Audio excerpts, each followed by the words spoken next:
At first glance, Joe Schutzman appears to be just your average student at Northern Kentucky University, but it's what the junior English major does off campus that really sets him apart.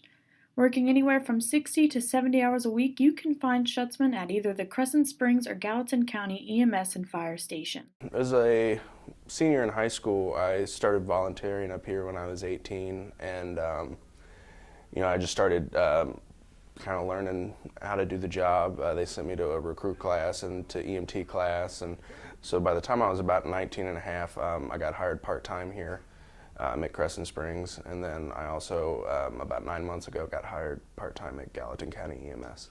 According to Schutzman, balancing both school and both his part-time jobs isn't always the easiest. If you're working the night before you have class and you have a busy night, you're up working all night, you're not sleeping. The last thing you want to do is go to a 9 a.m. class.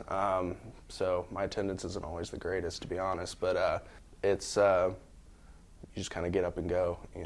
Sleep in the afternoons a lot, and plenty of naps, stuff like that. While Joe considers what he does a humbling experience, he also realizes that there are risks almost every day. Things aren't burning down every day, but when you do get a good house fire or something, it's certainly, you have in the back of your mind that people die doing this. He's not scared.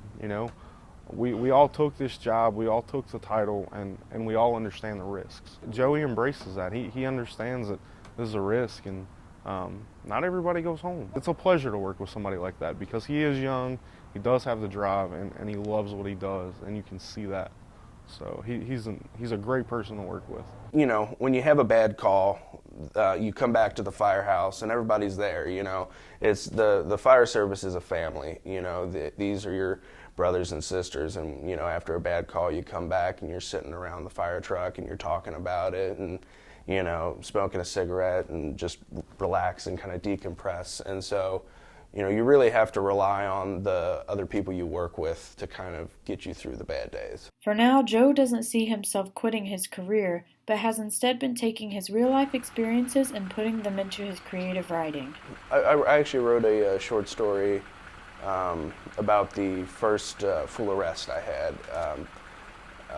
And it got published in Loudoun Norris magazine. It changes you. This is a part of me, so it's always kind of there in the background when I'm writing and really doing anything. Reporting from Crescent Springs and Villa Hills Fire and EMS, I'm Cassidy Stricklet.